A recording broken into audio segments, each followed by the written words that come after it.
Jornalismo em FM da cidade. E nós estamos na ponta da linha com o prefeito Couber Martins Filho. Chama a atenção hoje no Diário Oficial algumas exonerações, né, acontecendo no município. Prefeito, bom dia, muito bom tê-lo aqui conosco. Quero agradecer a disponibilidade de sempre de bater esse papo com a gente. Queria que o senhor explicasse um pouco, são de algum modo exonerações que tenham a ver com esse momento de racionamento econômico no município, são exonerações naturais, são a pedido, que o senhor explicasse um pouco a respeito disso, porque são cargos diversos também no próprio município. Bom dia. Bom dia, Fernando. Um abraço a você, um abraço aos amigos da Área Princesa, forte abraço aí a Dilson Barbosa também, Ana Paula. São remanejamentos de cargos que a gente faz com alguma frequência para poder atualizar, inclusive circunstâncias que são necessárias e readequações. Uma parte dessas alterações nós estamos também com relação à redução de gastos, então nós estamos vendo essas questões de pagamentos de hora extra, essas outras questões, mas são remanejamentos, tá certo, de posições dentro da própria estrutura do governo. Perfeito. E por falar nessa questão, né, de reordenamento de gastos, de racionamento, a gente teve, né, na semana passada um decreto publicado pelo senhor no Diário Oficial para falar um pouco a respeito disso. Eu queria que o senhor explicasse para a gente, de fato, como é que estão as contas do município no momento, né, nos dias de hoje, e por que a coisa saiu um pouco do curso, né? A gente sabe que tem uma diferença aí de repasses de ICMS. Queria que o senhor explicasse pra gente isso. Há uma queda de arrecadação por parte dos municípios e dos estados brasileiros muito grandes. E em razão, especificamente também, quando no governo Bolsonaro houve uma redução de ICMS, principalmente do combustível. Com o governo Lula, anulou-se essa decisão, o imposto, o ICMS voltou ao nível de 30%, caiu para 17%, volta para 30%, somente que o combustível também está subindo. Então, essa queda de arrecadação reflete exatamente nesse período agora. Então, nós tivemos uma perda de quase 14 milhões de reais só em junho de ICMS, fora as outros repasses que também tiveram algum nível de restrição também. Então, o que acontece é que na hora que você tem no final de um semestre uma redução de 14, 15 milhões de previsão, nós temos que nos adequar para poder aguardarmos que essa fase possa ser superada. Aparentemente, com o aumento da gasolina agora, a gasolina está quase R$6 e o imposto aumentando, o ICMS, provavelmente pode haver uma recuperação do ponto de vista fiscal desses recursos. Mas, neste momento, temos um freio para poder passar esses meses de agosto e setembro, aguardando a perspectiva que, se em outubro tiver um equilíbrio financeiro maior, a gente possa rever as posições.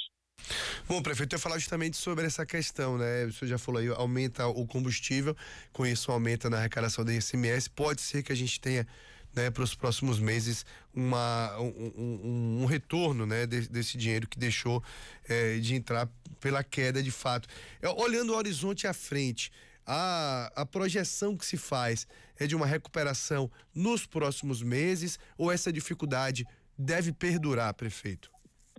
É de uma recuperação, sim. Até porque você está aumentando o imposto, o ICMS, e está aumentando o preço da gasolina. As duas coisas, aumentando o preço do diesel. Então, do ponto de vista do fiscal, a gente pode dizer que vai haver uma recuperação. Agora, do ponto de vista do povo, o povo vai acabar pagando mais imposto mesmo e gastando muito mais. Então, é uma questão que tem que ser colocada na balança para ver ganhos e perdas.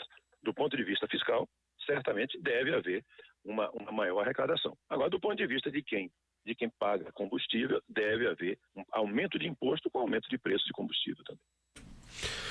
Bom, e dentro desse pacote de medidas, né, que o senhor precisou tomar, teve o adiamento da Expofeira. Queria que o senhor explicasse um pouco a respeito disso, o quanto que a realização da Expofeira agora poderia impactar nas contas do município e se há uma possibilidade, né, de remarcação para um futuro próximo, ou esse adiamento pode virar um cancelamento da edição de 2023, prefeito?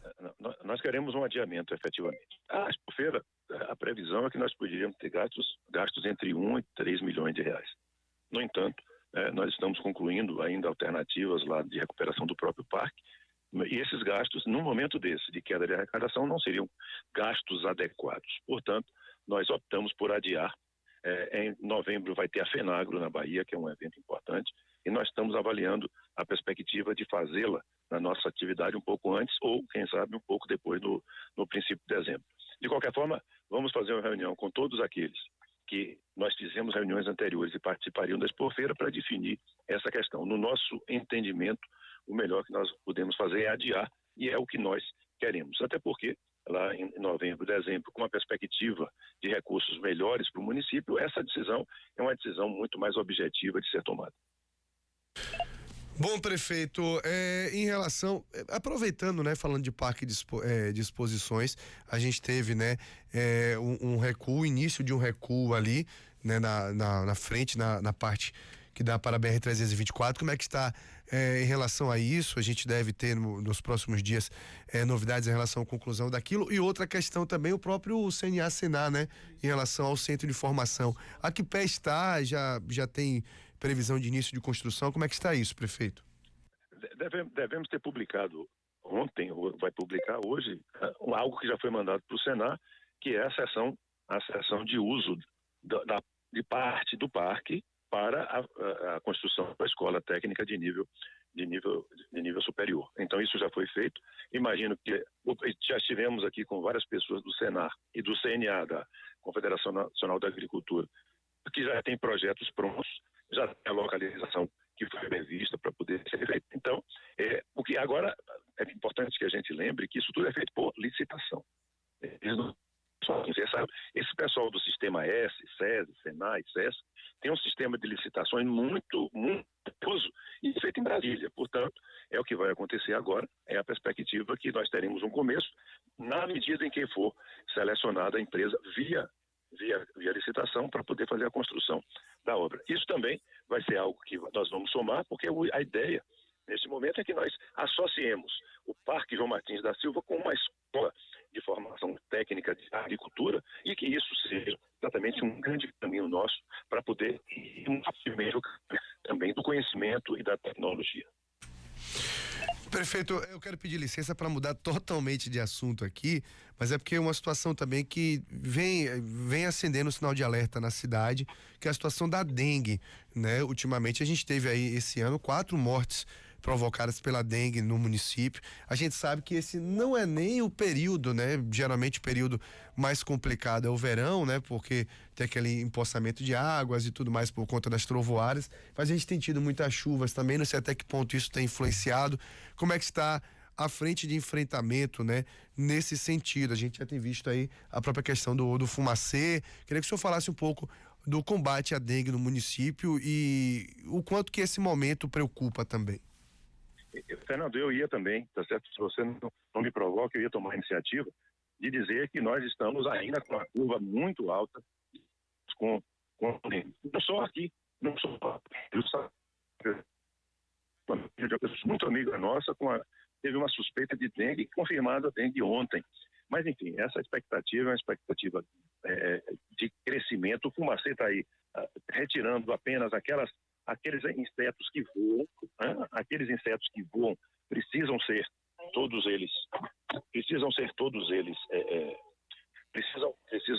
eles eliminados. Agora, enquanto não abatermos aquelas larvas, a gente elimina os que voam e as larvas reproduzem a quantidade de novos anofelinos novos mosquitos que vão transmitir a dengue. Portanto, é muito necessário que a prefeitura faça esse esforço que está fazendo, mas é necessário também dizer que as pessoas precisam ajudar a fazer o que precisam fazer. Um mosquito desse, Fernando, voa em torno de 100 metros. Quer dizer, a pessoa às vezes pega uma casca de ovo, um pouco do lixo, bota na esquina, achando que o mosquito não vai voar até a casa dele. Portanto, é preciso esse cuidado com essas cascas de ovo, tampilhas, é muito cuidado. Você falou da chuva, agora mesmo está até ameaçando uma chuvinha por aqui. É um plástico que fica aberto, né, que com a chuva que cai, aí o mosquito faz o depósito ali dos ovos vira larva e aí a dengue pode vir também. A gente tem uma plantinha muito bonitinha em casa, mas acumula água e de repente vira um criadouro. Portanto, esse cuidado, estamos fazendo as ações específicas, estamos fazendo o que é necessário fazer, estamos entrando nas casas por terminar. Casa que a gente está entrando, mas é importante que a gente haja, né? E nós temos, eu quero lhe avisar e avisar seus ouvintes, que tem um caso suspeito, não está confirmado, que nós estamos em investigação sobre a questão de dengue hemorrágica também. Prefeito, para a gente encerrar, falando um pouco da política, né? Afinal de contas, a gente está vivendo um ano entre eleições e que a discussão muito forte é a política. Eu não sei se o senhor acompanhou, né, na semana passada, na sexta-feira mais especificamente, saiu uma entrevista do ex-prefeito José Ronaldo de Carvalho a um podcast, né, do Ben News. Isso repercutiu bastante, né, nas redes sociais. A gente até colocou uns trechos aqui, quando ele falava a respeito da última eleição, em relação com a Semineto, né, que na opinião dele a Semineto precisa começar a andar. E quando questionado na relação dele com o senhor, ele falou que tem uma boa relação, mas que não participa do governo porque não é chamado a participar do governo. Queria que o senhor falasse como é que está esta relação hoje, né? Colber Martins Filho, ex-prefeito José Ronaldo de Carvalho. A gente sabe que nas especulações, que até porque o momento tudo é especulação, não tem nada oficial ainda pelo momento que a gente vive, se coloca muito ele como um virtual pré-candidato, né, à prefeitura na sucessão.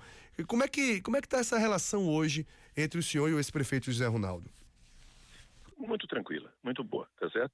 A participação do ex-prefeito José Ronaldo na administração é dada com uma grande quantidade de pessoas que são ligadas a José Ronaldo, são ligadas a mim.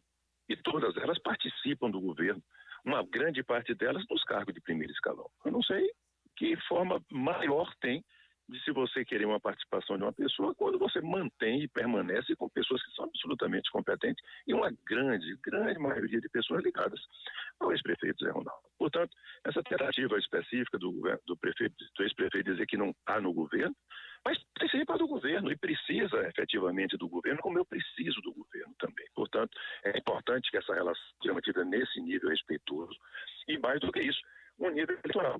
Eu não tenho dificuldade nenhuma, zero, em, por acaso, apoiar uma eleição com o Zé Ronaldo, como ele me apoiou. Nenhuma.